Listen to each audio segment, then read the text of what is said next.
So we're going to go ahead and get started. I know that there's going to be a few stragglers that arrive late, but I want to make sure that everybody who got here in time gets the full benefit of the speaker's time today.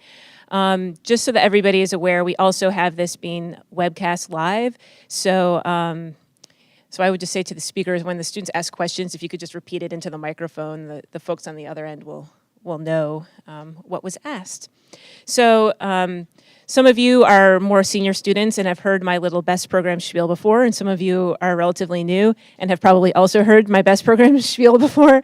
But this is just one of many activities that we try to offer through the Virginia Tech BEST program.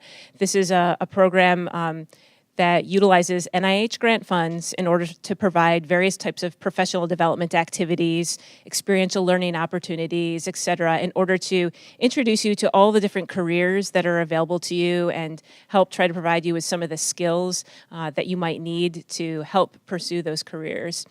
So today and tomorrow, the focus is going to be on industry careers. So today there is the seminar that you're attending right now. Tomorrow morning we'll also have a mini internship workshop. I think there may still be two spaces left at that workshop. So if you're still interested in attending that from 9:30 a.m. to 12:30 p.m. tomorrow, just contact Brent Bowden, who's in the room, or send me an email, or go to the BEST website and sign up. All right, so without further ado, I'm just going to quickly introduce our speakers because they will continue to introduce their entire background to you as part of this career talk. So we have two great speakers from MedImmune. One is Scott Alban, who is Vice President of Intellectual Property. He is also a Hokie, so he has a special love for you guys. You guys are all Hokies. And our second speaker is Jarrod Borkat, whose title is Senior Director for Partnering and Strategy at MedImmune. He has also been very involved in helping us with placing our 3 MedImmune interns this past summer. So overall, we've had 5 interns from Virginia Tech over the past 2 summers at MedImmune. So that's an opportunity that we're hoping to continue in the future. And if you have questions about that, you can also feel free to ask questions about that. So the general format is going to be our speakers are going to come up, tell you a little bit about their background, MedImmune, how they got to where they are right now. Even though the seminar technically ends after an hour, it may run a bit over. There's going to be an extra 45 minutes that we blocked off so that you could come up and talk to the speakers and have a little bit more of an informal conversation. All right, so at this point, I am turning the microphone over to... Thanks. So welcome. We chose the title of this presentation, The Road Not Taken, because it's always been more important to me to figure out what you don't want to do and not worry so much about what you would want to do.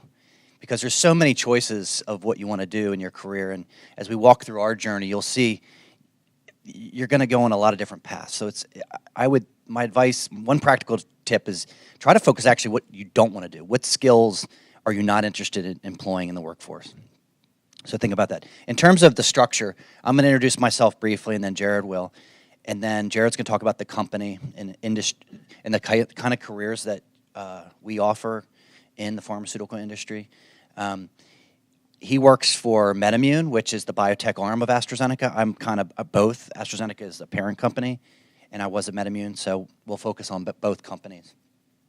And then we'll go through how we got to where we got to and all the different roads that we took and didn't take to get here. So next slide there. So I am a Hokie. I spent one heck of a long time in Blacksburg. I started in '88. I got my bachelor's there in biology.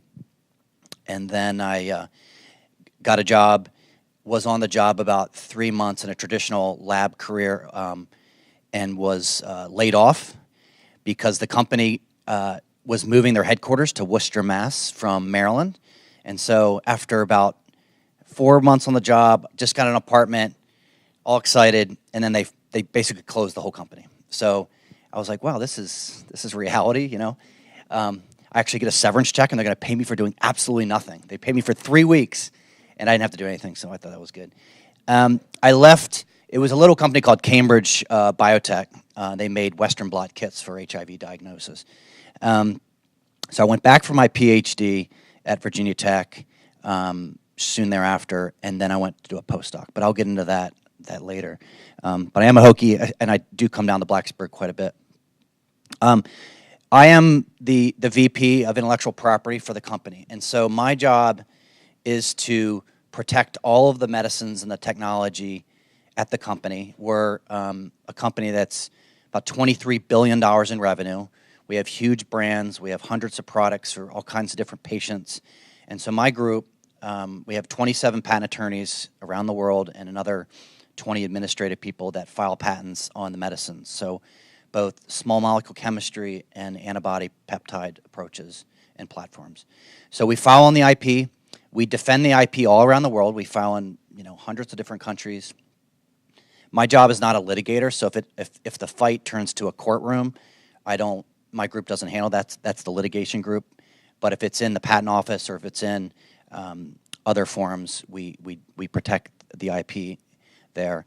So the other major thing we do is we work with Jarrod and folks in the business development world, not only looking at IP of other companies trying to sell their technologies to us, but we also look at framing the IP that we want to sell to outside and form joint ventures, new companies. Also, if we are thinking about acquiring companies, we look at mergers and acquisitions and that kind of thing. So we do a lot of work with business development. And then I guess the last thing we do is we do some trademark work, which is kind of underappreciated art, but it is kind of neat branding and a little bit of marking there. So I don't know if you've heard of any AstraZeneca brands, but Nexium, Crestor, Pulmicort, Symbicort. So that's my job in a nutshell. So let me turn it to Jarrod. Thanks, Scott. Good afternoon, everyone. So glad to be here. I am not a Hokie, so hopefully everyone will still pay attention when I get up afterwards and talk. But just a little bit of background on me.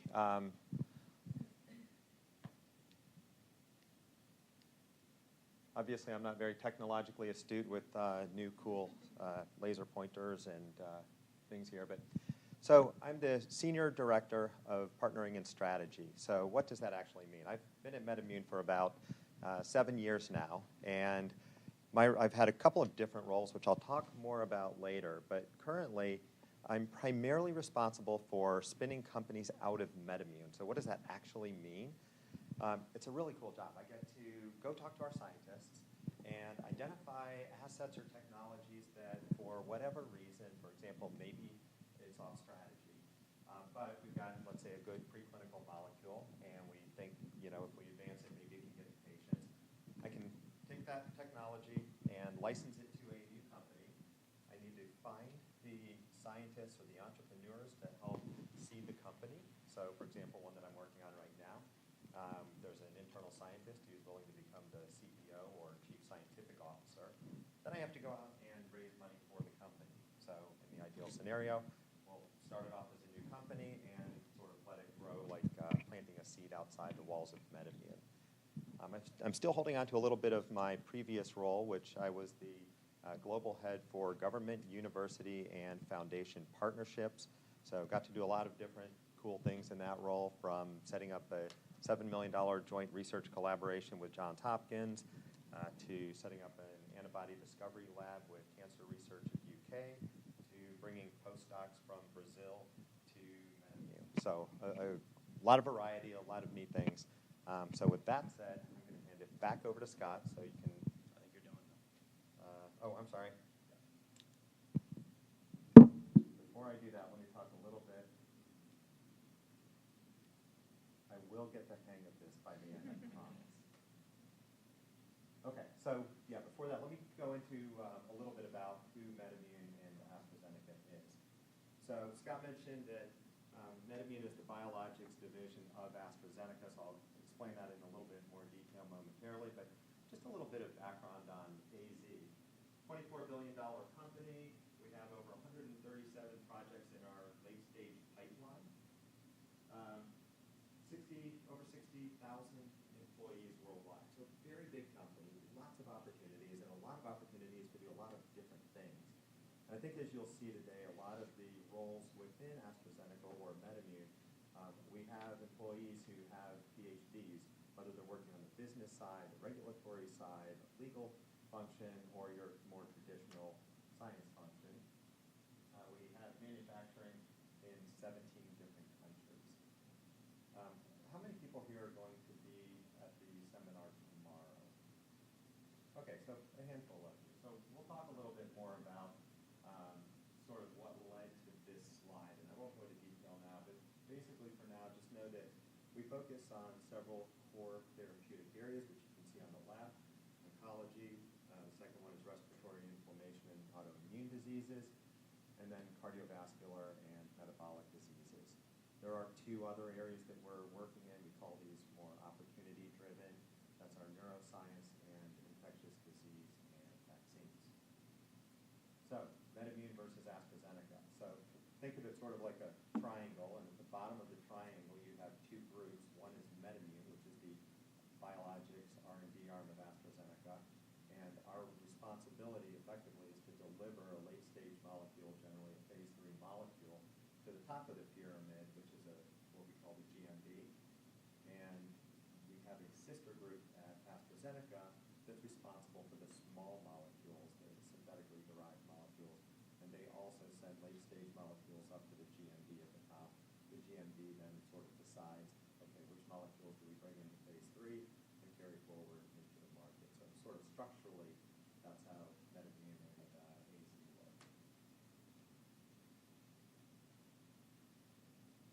So MedImmune, we have about a little over 2,000 employees, many of which are in Gaithersburg, Maryland. However, we have 3 sites worldwide. We have the Gaithersburg, Maryland site. We have one in California in the Mountain View area, and then we have Cambridge, UK. So as AstraZeneca, we have 3 sites also. Gaithersburg, we have the Cambridge site, and then we have Mondal Sud. So those are our 3 sites. All right, and the last point I wanted to bring out here is, again, it goes back to the point that I was making earlier about different functions. So I'll have to admit, when I graduated with my MBA, I had no idea how many different paths I could take, and that's a lot of what we'll be talking about today. But if you look up here, and this is every function within the organization, but you can see I'm now going to try something new on this clicker. I've never been able to use this feature before, so I've never even seen it. But you've got R&D, so that's sort of the more traditional scientific route. Thank you. I got a thumbs up in the back here for using this new clicker. We've got manufacturing and operations, clinical affairs, so they'll run our clinical trials, regulatory affairs. I think that's probably self-explanatory. They're helping us, with the FDA and getting our products to the market. We've got legal and compliance. We work very closely with them. Sales and marketing. You'll see I started my career there. And then finance, human resources, and communications. So, and I think we have PhDs in probably most, if not all, of these functions. So a lot of different paths. And with that said, I'll hand it back over to Scott for this. Does the sound come through okay? Or do I have to hold this? Is it all right? Just sitting it down. All right, so my career decisions. So like I said, bachelor's in biology from Tech, focused on microbiology. Used to work in not knowing what I wanted to be when I grew up. Just said, gee, I really like science. I like to figure out how things work. Stuck with it. I was good at it, and then got a degree. So in 4 years, which was great. Parents were psyched. Then it's like, well, what do I do? The career, I was one of the people that never went to the career office. I didn't even know it existed. I didn't really take advantage of it. It's a lot better now than it was back in the day. But I sent out 50 resumes, just random companies I found online. Got a job at a little company called Cambridge Biotech, I mentioned. Made Western blot kits for HIV diagnosis. I don't know what the salary was. Not a lot, and but when your first paycheck and it's several $100s, you're excited. You're actually making money. But after I got laid off after a few months, I went to the American Red Cross, which is right across the street, doing some some other research. But I quickly realized that I cannot it's just repetitious industrial research that was more of on a manufacturing line. It wasn't, you weren't really learning anything. It was just, you just felt like a research technician that was cleaning cages. You know, it just had this repetition about it. So I said, this can't be a career for me. So I contacted Virginia Tech, and I was able to locate Dr. Noel Krieg, who's now retired. He was my pathogenic bacteriology professor, and he was looking for students. So I went back for the Ph.D., really not knowing, just knowing what I didn't want to do. I was absolutely sure I didn't want to be in industry in a repetitious job that had no learning. So I worked on microaerophilic bacterium that wasn't a pathogen. So these are bacteria that they don't survive at 21% oxygen, which we breathe, and they're not anaerobic. And try and understand the physiological enzymatic activity of why they couldn't live at 21% oxygen. Really classical stuff, a lot of mutagenesis and gene cloning. Back when if you cloned a gene, it was a big deal, and you're like, I can get a PhD. Now it's like you send it off to UVA and it's done overnight. After my PhD, I kind of bought into the idea where everybody says, oh, you have to do a postdoc. Everybody's got to do a postdoc. There's no options unless you do a postdoc. So I was offered a postdoc at University of Rhode Island in association with Brown University. So I figured all the work I did was on a non-pathogenic bacterium. It's really not going to be industrially interesting to anyone in industry. Academia, maybe, although I wasn't in the lab. I mean, the findings I did as a PhD were pretty good, but they weren't really going to propel me into the next great lab at Harvard either. So I took this, so I chose a project on Lyme disease, and we were looking at developing vaccines against chronic Lyme disease. That lasted a year, had a great time in New England, was engaged at that time, and said, you know what, I'm not going to do 4 years of a postdoc. This is crazy. So I started to look at academia jobs, industry jobs, and I was in town for an interview. I was in a suit. I was interviewing at an umpteen company that had a similar job that I had before, and I knew I didn't want to do that, but I had all these student loans, I'm going to do these postdocs, and I'm not going to be a professor anymore. I'm just like, that's not happening. So I called a buddy of mine that was a grad student for a beer, and I said, I'm in town. I have my flight leaves in the morning. Do you just want to grab a beer? And he said, well, you're in a suit already. Why don't you come in, pick me up at Human Genome Sciences, this little company. We're looking for PhDs in the legal department, and the role is a technical specialist. Like, it sounds like heating and air conditioning. You know, it's like, I don't want to be a technical specialist. So I sit down, I go in, and I meet with the general counsel. And basically, they were hiring scientists in the industry to form a patent team. And the scientists were hired to teach the lawyers the science and to help tell the stories to protect genomic-based medicines. And the salary was $50,000 a year, which is a lot of money now, but it was a hell of a lot of money back then. And I said, I'm rich. This is great. I'm going to do it. And they're going to pay for law school if I want to go someday. So, but you always wonder, what if this doesn't work? Can I go back in time and do a science career, a traditional science career, if this doesn't work? So it was a bit of a leap of faith. But that beer turned into a career. It really was, in industry, whether you're in BD or clinical or legal, you are embedded in the science. Patent lawyers are nothing but storytellers of science. I sit down with the head of respiratory, and they tell me about this new azimuth, and they tell me about the biology and which target it's hitting, and why it works, and what's the affinity of the antibody. And I then have to go back and write the story and explain it to another scientist who's sitting at the patent office, which is a whole other career. And I say, I've got this great patentable invention, and here it is. And they say, I don't really understand it, that you're not describing it in the way that sees fit. And I said, well, actually I am. And here's the papers that support my hypothesis. So we have this science dialogue, and at the end we get a patent.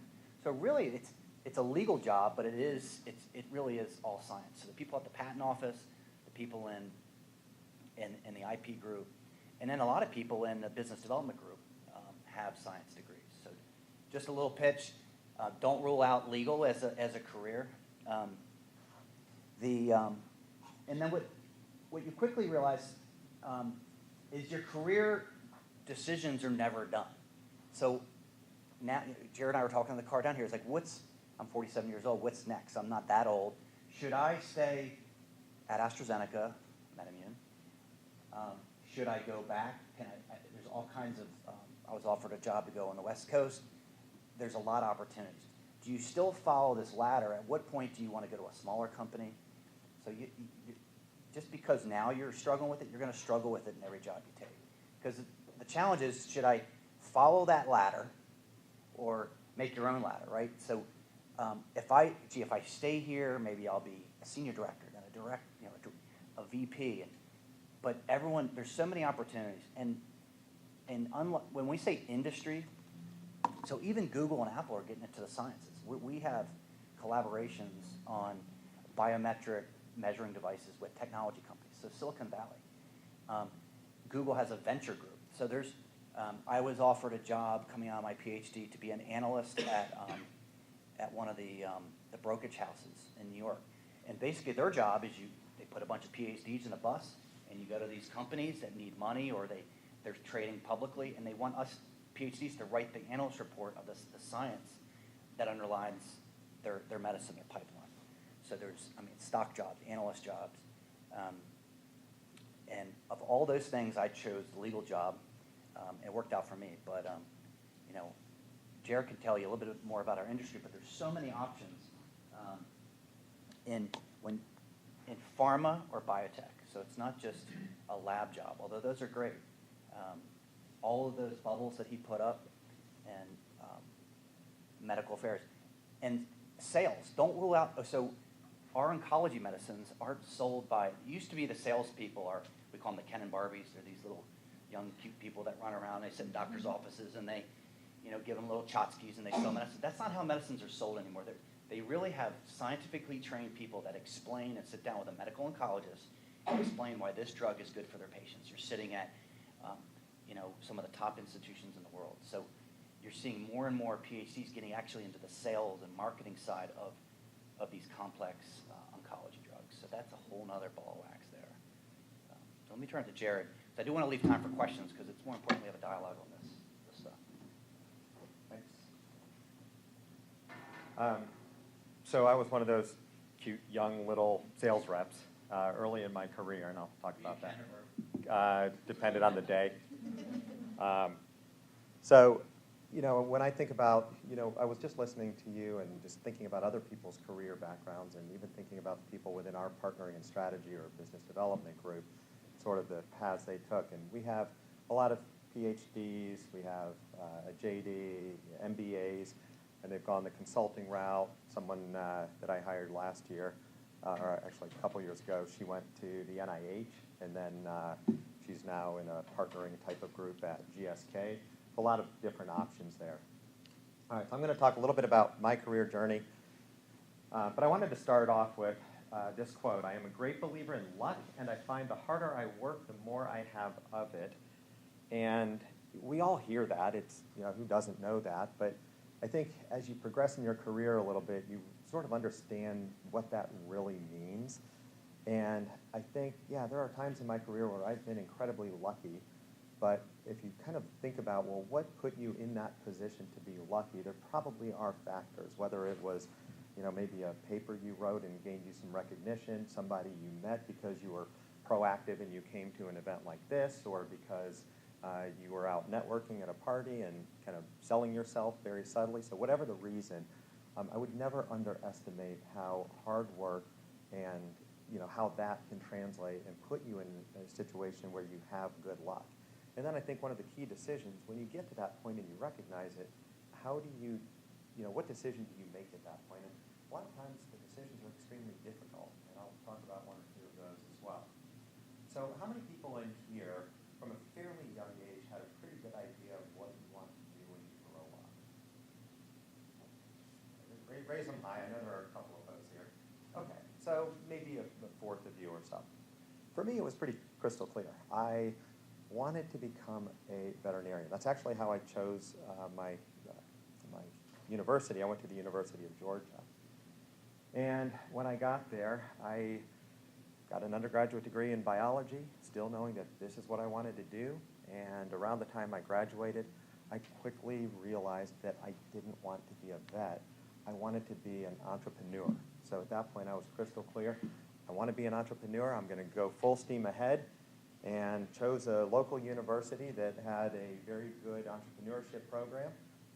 Decided to get my MBA because what else do you do when you graduate with a biology degree and you want to go into business and know nothing about business? You get an MBA. So as I started to do that, was about to start a company with someone. That didn't work out, and I quickly realized that the only thing I really wanted to do at that point was to become a marketer, because that sounded really fun. So naturally, I graduated with my MBA. I had a concentration in finance and marketing, and obviously I chose the natural path of becoming a pharmaceutical sales rep. So for those of you thinking that was me during my first career, the young, cute guy, that is not it. But I think the point I wanted to make is you may not exactly know, and it's okay to course correct as you go along. And I think having the courage to be able to recognize that you might be going down the wrong path and to course correct, I think is extremely valuable. Now, as you'll see in my career, those other things I mentioned that I'm interested in, they still come up over and over again. So the interest in veterinary medicine, I love science, I love the medical field, and that's what I've been doing for 17 years. Okay, so the tree of life, the decision tree of my life. So in the green boxes, I know you can't read it from back there, and that's fine, but those were the decisions I made. So I'd say about, on average, every 2 years I've changed roles and gone down the green path, but at pretty much every one of those decision points, I had an alternate option, and some of those were very difficult decisions. And now when I look back on my career, I sort of categorize it into 3 phases. The first was the marketing and sales.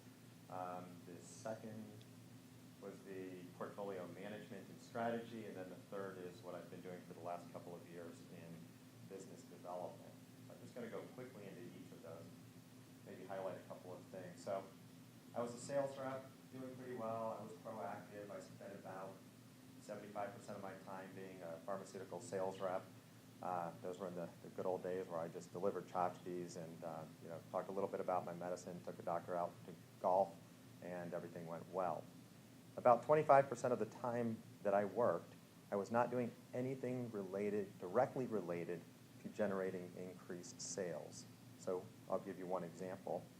Every time a new competitor, I guess this was related, but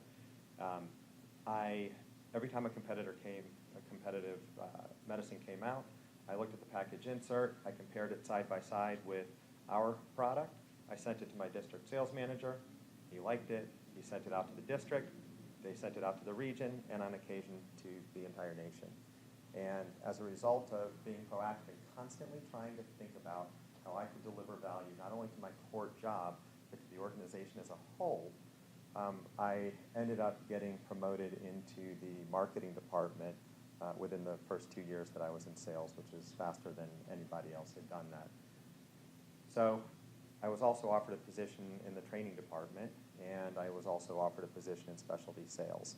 But if you go back to what I was interested in, the marketing side, that was a pretty easy choice. Then I had a much more difficult choice. So I'd been doing healthcare professional marketing, which is what the HCP is, and I was offered, so I was living up in Connecticut at the time. My family was down in Georgia. My wife's family was in South Carolina. And I was told you can become a district sales manager in North Carolina, so pretty close to family. Great job. I'd learned how to manage people. I'd never done that before. Or I could take a consumer marketing role. The person who offered that to me said, I'll give you $55 million. I know you have no experience doing this, but you can lead our first national direct-to-consumer campaign for the company, Boehringer Ingelheim. I thought, well, that kind of scares the heck out of me. I have no experience. Normally you need someone with about 5 years of experience before you would do something like that. So given my nature, I said, sure, why not? I'll try it, and you either fire me or I succeed, and we'll see which in a couple of years.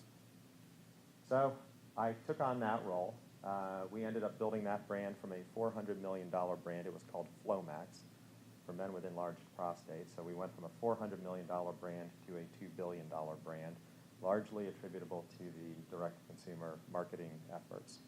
I'd love to take 100% credit for it, but I actually will give credit to not only my team at the time, but also our ad agency who came up with the concept. I think we as a company had the courage to implement an ad that was, or a campaign that was unique in many ways. So there was that element of being willing to take the risk on the company side, but with all of their creativity. So then I had another opportunity to take a role in global marketing or move on to another brand. At the time, I thought I made a big mistake. I said, hey, global marketing role, you could move me to Germany. I could spend 2 years there. My wife was pregnant at the time. We had a 1-year-old. Why wouldn't you move to another country where you don't speak the language and your husband's going to be gone 90% of the time traveling? So I actually turned the job down and thought I had killed my career.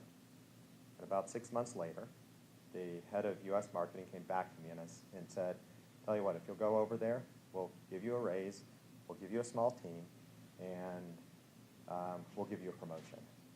I thought, wow, that was a pretty good decision to say no 6 months ago, but I never would have predicted that. That's that element of luck. No way to plan for something like that. So we packed up, we moved to Germany, spent 2 years there, learned a tremendous amount. So if you ever have the opportunity to take on a role as an expat or overseas, I would highly, highly recommend it. It's a fantastic experience, both from a business perspective as well as a cultural perspective. We were actually talking about this at breakfast this morning, how if you get your MBA or go to business school, you read textbooks on how different countries market things differently, and you have to understand the nuances of the culture. My experience shows that, and I think Scott's as well, unless you're actually in the culture and doing business or working side by side with their scientists, you don't know what it really means to embrace the culture and what the impact of that has. So there I was in a global marketing role, and I'd been with the company at this point for around 10 years, and I had the opportunity basically to either stay there. I was in a good role. I had just come back from Germany, and I was leading our HIV franchise for the U.S. On the marketing side. And things were going well, having a lot of fun, and I thought, you know what? I've been at the company for now a little over 10 years, and I just, for whatever reason, I felt like I needed to go outside of this company to get other experience, to see how other, big pharmaceuticals or smaller biotechs, or, how they do business. And I decided at that point it was time for me to leave. My boss at the time, the head of U.S. marketing, said, you know what, stay here, I'll give you promotion. I said, thanks, great offer, I appreciate it, but I've already made my decision. Gut feeling said this was the right thing to do. And simultaneously, I was offered a position in Gaithersburg. I was actually interviewing for 2 companies. Salix was the other company. Could have gone down to North Carolina, down to a company there, or come to Gaithersburg, Maryland. So the phone call, I don't think I've ever told you this story, Scott, but the phone call for the opportunity at MedImmune kind of went like this. Jarrod, I've been here for a couple of years now at MedImmune, great company, a lot of growth potential. I've got a great job for you if you want to come down here. We've got a few people in the portfolio management group. You can come build out the team, and pays well, good company, good location. Do you want to come? My first question back to him was, what is portfolio management? And he said, it's really hard to describe what portfolio management is. In the 2.5 years I did it, my wife still had no clue what I did and couldn't describe it to anybody. And I put a lot of thought into it, and it was a difficult decision because my wife was working at my last company, and she had a great career, and after a lot of discussions, we decided, you know what, I had come to the conclusion it was time to leave. I'm willing to take a leap of faith here. and trust that I will figure it out. So I moved to MedImmune. My wife gave up her job and had a great couple of years in that role, learned a tremendous amount. But yeah, was the learning curve pretty steep? Sure. How did I get up to speed? I surrounded myself with great people. I surrounded myself with a great network within the organization. I went outside, and my entire team, we went and took formal classes on portfolio management out at Stanford. We went to conferences to benchmark what are the activities we are doing within our group, what is Pfizer doing, what is GSK doing, and where should we continue to build our capabilities. And at the same time, constantly trying to go into the organization and trying to understand what are the needs of the organization, what are the gaps in the organization that we can reasonably fill given the expertise we have on this team. So fast forward another few years. At that point, I had the option of so my portfolio management function was getting integrated into a sister group at AstraZeneca, and I could have either stayed with the group or I could have moved on to a new role to build a global government, university, and foundations partnership group. So the scope for that new group was basically similar to that white sheet of paper right there. It wasn't scoped out. There was no definition of it. It was, we want to have more strategic partnerships with these groups, so let's build it and let's make it happen. I could never have done it by myself, so again, hired great people. I worked with about 25 folks from MedImmune at the time, a lot of which were scientists, and basically said, look, this is the job we need to do. Tell me what your needs are. Tell me what you think this looks like. And together, over about a 2-month period, we met regularly and defined what the scope of that function should look like. And then hired people with the skill sets that could help advance that. I actually hired someone who ran a tech transfer office from a university to bring that university component in, somebody from NIH to bring that government component in, somebody internal who had great internal networks and a strong... Both PhDs? Both PhDs, yep. And then someone internal who had worked in the lab for many years, but then moved on to our procurement department. So he had a lot of contracting experience and negotiating experience. So I sort of felt like I surrounded myself with the perfect team of scientists who could work well with our internal researchers and biopharmaceutical development colleagues to have that instant credibility, to understand their needs, and then understand how we could translate those needs into meaningful partnerships and collaborations, even with the Virginia Tech, for example. So fast forward, I had another opportunity about 6 months ago. And this is a pretty unique opportunity to learn more about how to spin out companies, how to structure the companies, how to raise capital, how to work with venture capitalists and angel investors.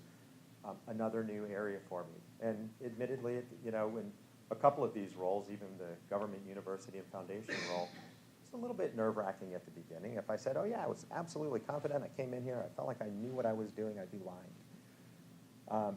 There's a steep learning curve, and I found that tends to be true a lot of times. I was talking to my parents the other day. They're friends with a CEO of a top 5,000 companies in the world, and very large company, and he said that he was extremely nervous when he took on his last CEO role because it was different from his previous CEO role. But that's how you keep learning, and at least from my perspective, I find that really exciting, and it energizes me to go take on something new and to learn about it. So where do I go from here?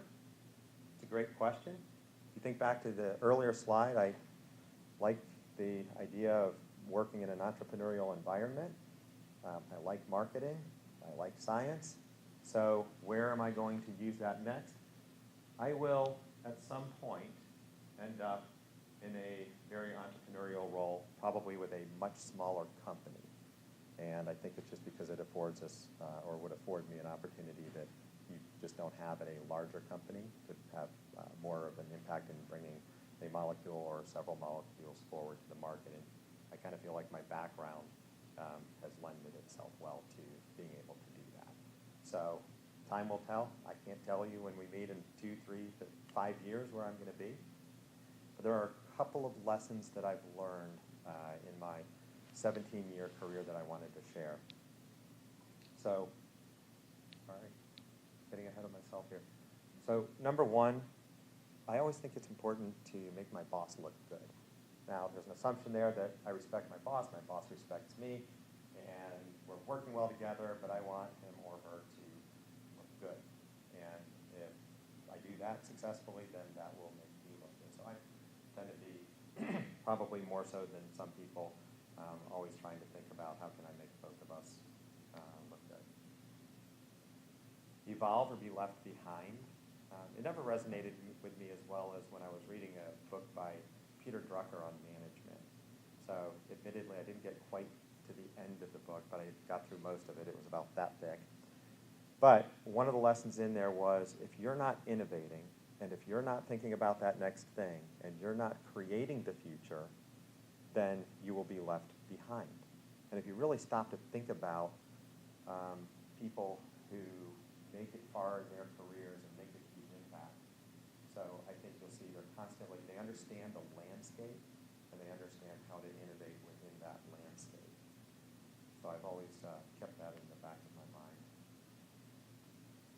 So Scott touched on this about following your passion. I think this is something that is actively promoted within AstraZeneca. If you're not following your passion, my advice is just quit and go do something else.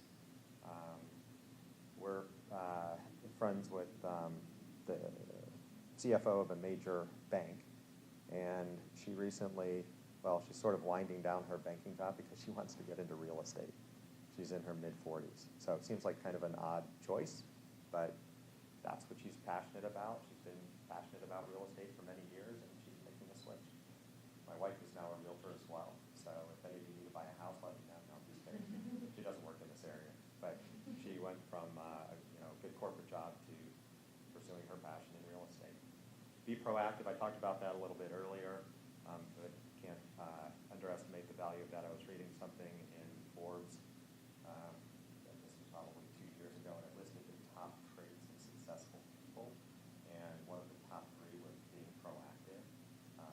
You don't always have to ask for someone to give you the solution. You can sometimes be proactive and try to create it on your own, or at least come up with a suggestion on how to solve a problem. Ask yourself every day, is what I'm doing adding the most value, and then prioritize that.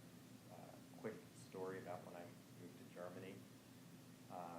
The head of marketing and sales for the U.S.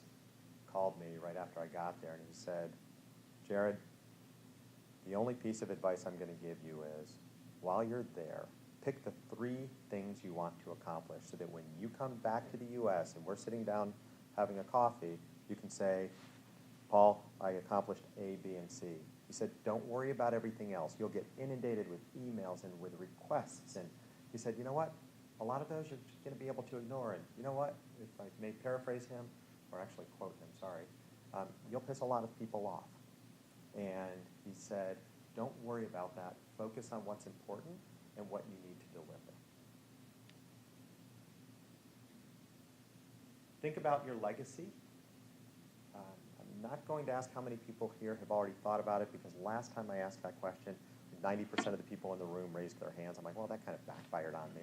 So I'm not going to do it again. But honestly, think about your legacy. If you haven't started thinking about it now, I can almost guarantee you by the time you're in your 40s, you'll start thinking about it. What do you really want to leave behind in this world, and how can you work toward that in a meaningful way? Because at the end of the day, that's what we have.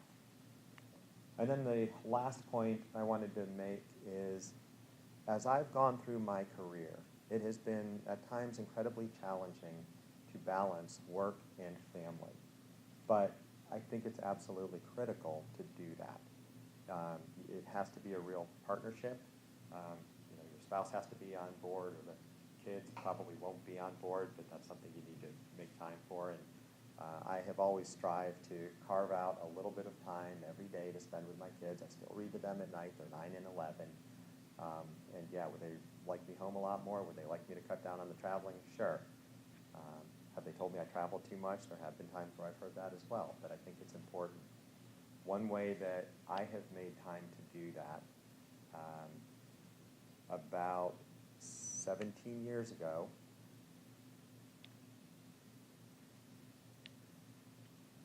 okay. Anyway, I completely screwed it up. I thought I was going to make it through the entire presentation with no more glitches. About 17 years ago, my father called me and he said, Jarrod, I'll make a deal with you. I was a sales rep at the time. He said, so this was 1997. He said, if you'll run a marathon with me on January 1st of 2000, it's the first major sporting event of the new millennium. It's in New Zealand, because that's where sunrise is first, pretty much. He said, I'll take you on an all-expense-paid 3-week trip to New Zealand, Australia, and Fiji.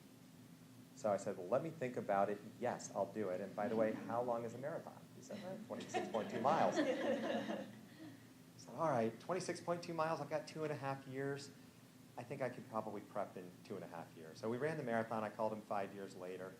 I said, hey, Dad, I was just thinking about this. I've run one marathon. I don't like running marathons. It's way too long, but do you want to run 6 more with me, one on every continent? So he thought about it for about a minute and said, sure, why not? So I spent the next probably 10 years or so picking the coolest locations we could in the world to run marathons together. We were the first father-son duo to have ever run a marathon on all 7 continents together. And then my wife ended up, she was traveling with us, my in-laws a lot of times, and she ended up running a marathon on all 7 continents. Sorry, a half marathon on every continent as well. We finished up last year in Australia, where my kids ran their first 10K. So we're like a family of non-runners that run, because my wife hates it too. So anyway, I think the point is, make time for family, do what you enjoy doing, and that's it.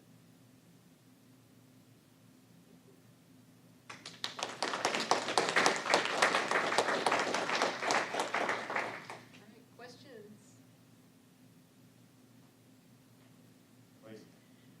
Jarrod, it sounded like a lot of your decisions were shaped by how the industry was changing. So when you mentioned like having more strategic partnerships as something that the company needed, was that a decision that arose because how pharmaceutical sales were working was changing? How many of your career choices have been because of shifts in the market and how things are sold and purchased and changing within hospitals and patients and things like that? Or has it all been kind of choices that were always there, but they didn't arise in your path until later? That's a really good question, and I hadn't thought about it in that context. I would say more often than not, it's not a function of how the industry was changing, although in that particular role, that's an astute observation. That did have to do with how the industry was changing. It also had to do with our internal culture, that the new CEO came on board in 2012 and thought we needed to do a better job of partnering externally. But in the, where did his thinking come from? It probably did come from, Pfizer, for example, had just started what they called the Centers for Therapeutic Innovation. So going out and partnering more effectively with academia. J&J did the same thing. So I think there was an element of shifting industry focus.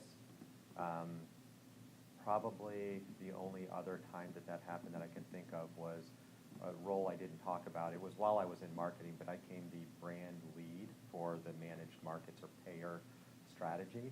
And that was because internally there was a disconnect in how we operated, but externally, this was when Medicare Part D was arising, and we realized, the industry is shifting. We need to adapt better. Marketing and our payer group are not talking well, so we need to put someone in the marketing group as head of the strategy to work with them to adjust to the external changing market dynamics. But it's a really good question. Scott, you mentioned when you took kind of like a leap of faith and like went from a postdoc into industry that you had this fear of like not being able to turn back and it might be difficult to switch between the two once you've made that initial jump. And have you seen throughout your career that fear like might have been true, or that have you seen other people around you like switch back and forth between industry and academia successfully? I've seen people go in the legal field and start law school and say this isn't for me. But it's extremely, they've gotten back in academia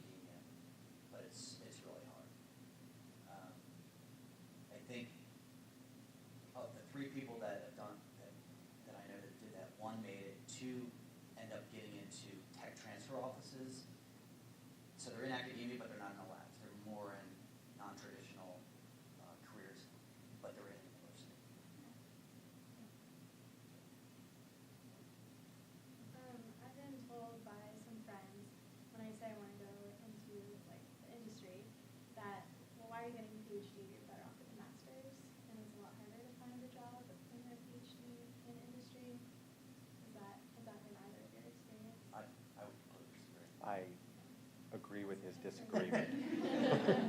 You- Yeah, I don't think that's true at all. You know, it's not true. And there's a piece of legitimacy when you have a PhD, that you're kind of in that club, and it brings, yes, you have to prove yourself, but you're already starting. Well, the folks said, yes, there's more jobs for master's students, but they're usually more dead. They're not, there's a glass ceiling. The sky's not the limit.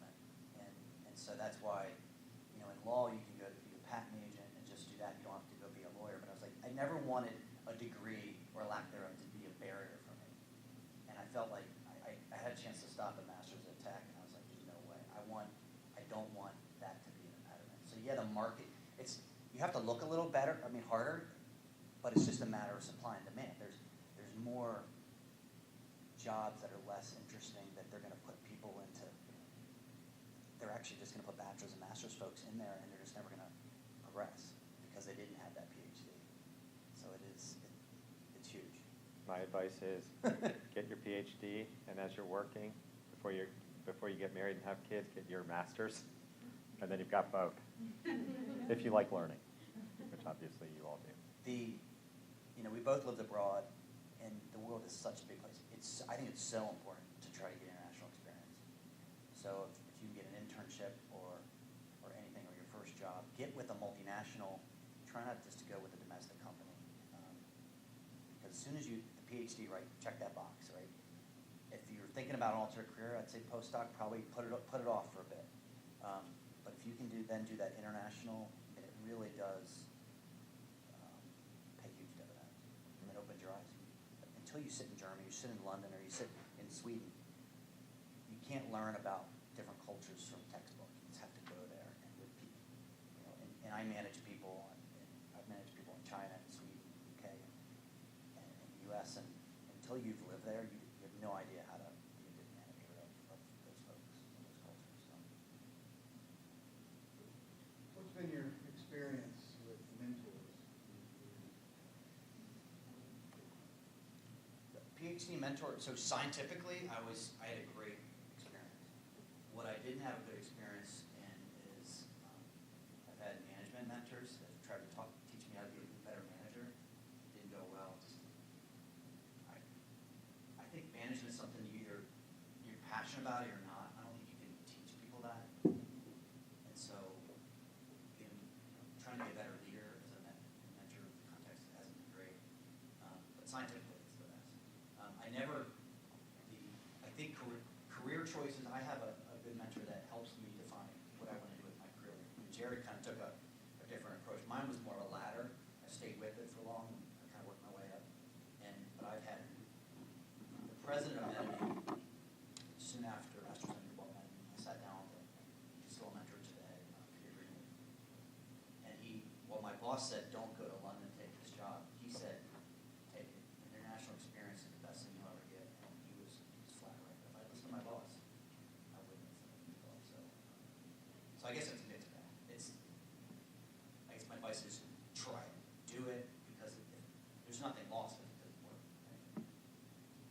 So my thought on the having mentors, I have had mentors over the years, and I think they can be really valuable, and they can come in one of two forms, I think. You could either have sort of a structured mentor where you sit down with them and talk about issues, go to them for advice.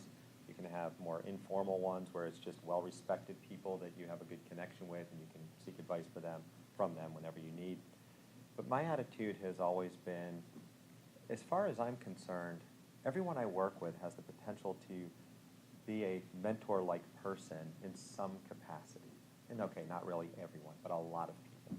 I learn from, if anyone is in a role or has an experience that I admire or would like to emulate one day, I try to learn from them. So I've built up a small network of people over the years where if I have a difficult decision to make, and a lot of the decisions I talked about earlier, I will talk to 5 people before I do it, just to hear different perspectives on it. So I also, even though you wouldn't consider them mentors, I try to take what I do and don't like from all of my bosses. So they may not even realize that they're mentoring me in a way, but by virtue of being a really bad boss, they are mentoring me in the sense that they're teaching me what not to do and what kind of manager I eventually want to be. So I've taken maybe a little less formal approach to mentoring and really looked at a fairly wide variety of people and the traits and skills they have that I'd like to acquire. Can you just comment, maybe there's a lot of Ph.D. students and postdocs in the room, so as they think about potentially applying for an industry job one day, what are some of the things they could be doing now to ensure that they have a CV that's attractive and competitive for those types of jobs? Great question. Scott and I were actually talking about that this morning as well. So you can cover all kinds of topics when you have a 4-hour drive together. So get whatever kind of experience it is you are interested in, try to get that experience as quickly and early as possible, even if it means spending part-time at a summer at a local company.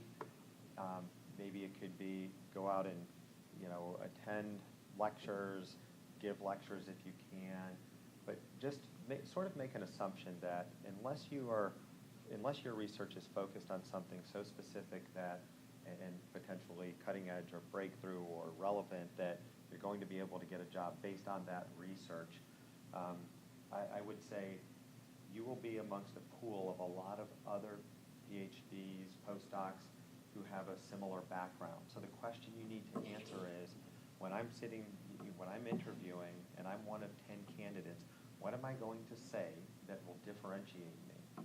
And in any way you can answer that question through more publications, presentations, internships, whatever it is you can do, I would start tomorrow doing this, or not even wait till tomorrow.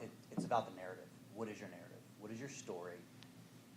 And when I'll interview, if you interview 5 PhDs, they all kind of look the same in terms of they go to different schools, but they all are published.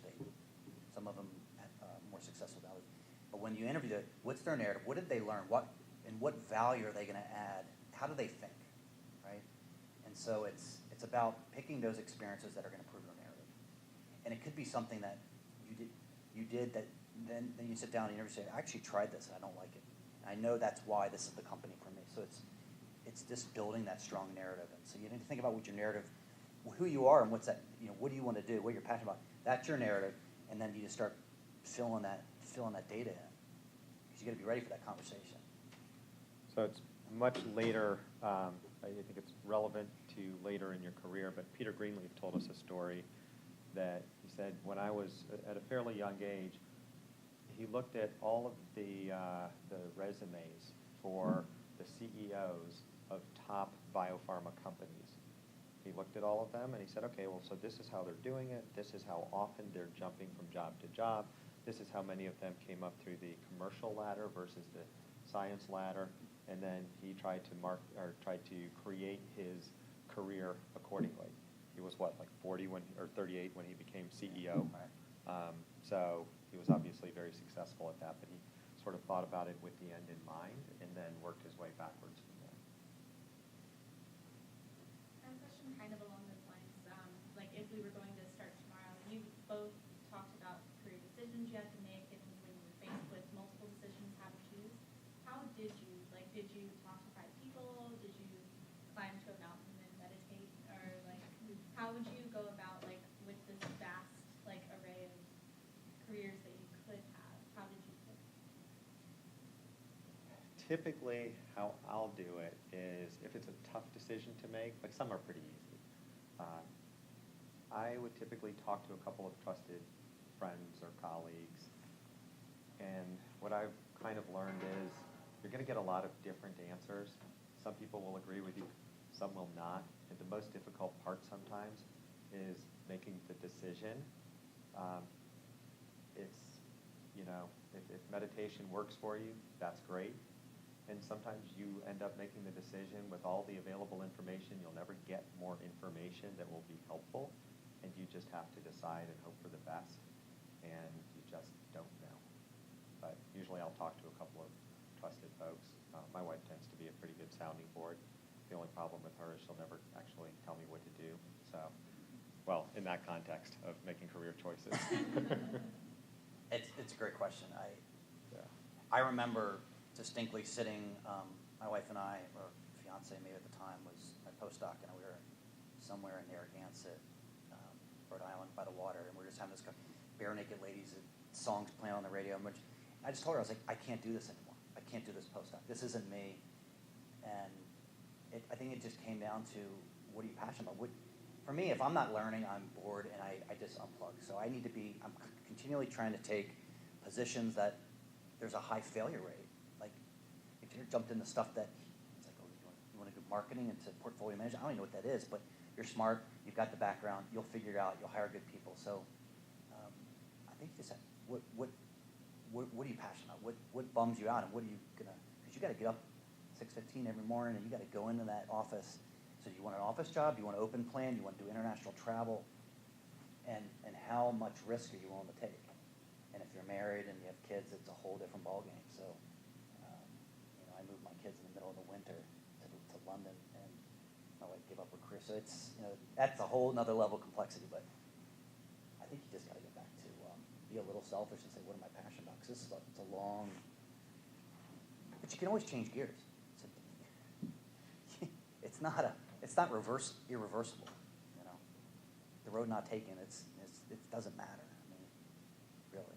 It seems like it does matter at the moment. It does. But if you think about what advice would you be giving a friend in that same situation, you sort of realize that it's not the end of the world if you make the wrong decision. There's one other filter that I tend to use. If I'm trying to evaluate two opportunities, and it sort of comes down to, this is really cool and I'd love to do it, scares the heck out of me. Why would I do that when I have a really nice, comfortable job?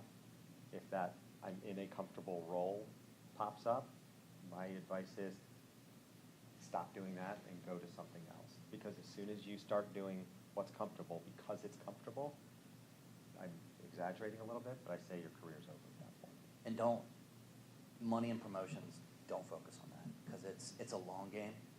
And so many people try to keep you on enticing promotions and money, and you get, hopefully you're not, if you can't eat, you got to work, but I think people focus, it's like, this is a safe job, it's a good salary, so I'm going to stay here. I think that's the wrong mindset. I think you're going to lose when you're going to win with that strategy. Do what you love, be the best at it, or at least great at it, and the rest should fall into place. Just don't hold me accountable if you try that and it doesn't work for whatever reason. You don't be the first Ph.D. homeless person, but there's risk, and there's capital R risk and there's little r risk. But I think it's such a good time right now in terms of getting a Ph.D. or a postdoc. Right now, there's just more options than I had coming out. It seemed. I felt like I was either going to be a professor, I'm going to go work in the government, or I'm going to find some lab and some money to open my own, do my own research. I just didn't feel like I had that many options. But Google hires PhDs. There's Google Ventures. There's stuff that Jarrod does. There's business development. You just have to really look harder than if you have a master's. But you don't want to be a scientist, one technician with a glass ceiling. So I wouldn't believe that the master's is the way to go. Scott, you prompted another thought. Talk to any friend over the age of probably 35 to 40. Learn what they do. Ask them if they like it. Ask the pros and cons about it. I think it's something that I didn't do when I was younger, but now that I'm not younger, I have a much better appreciation for getting that experience from people. So even in the three options that I have moving forward, I've talked to probably, I'd say, 10 CEOs of small companies in the last 2 years, just to understand how they got to where they are. Do they like it? Do they not like it? What are the challenges? How well suited is my background for a position like that? And I found it incredibly valuable. At the end, I still have to make my own decision.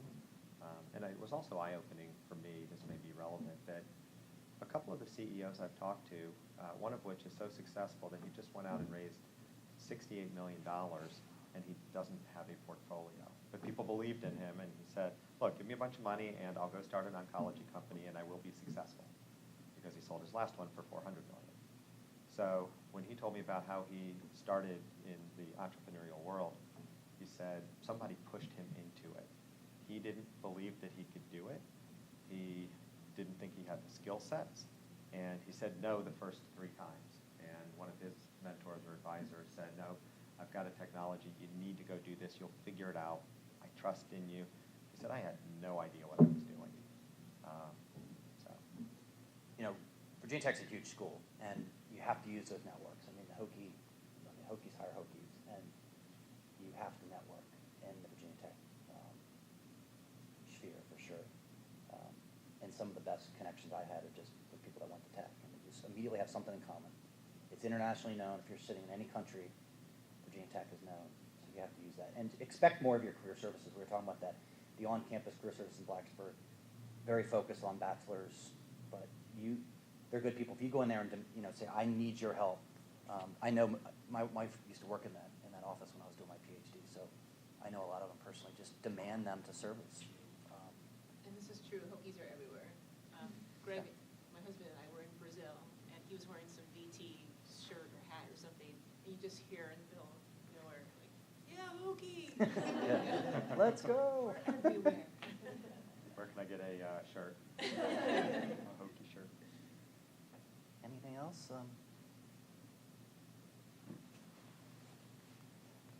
Do come tomorrow. We're doing a little exercise with a mock term sheet and a deal, and just the kind of stuff of how a cross-functional team does deal making in our industry. And you may learn you definitely don't want to do that, and that's like I said, that's really important to know. Well, thank you all for joining us. Yeah, anyone wants We're to stick sticking around after, so. We're going to be in this room until 3 o'clock, so if you were too shy to ask questions, just come on up. All right, thank you.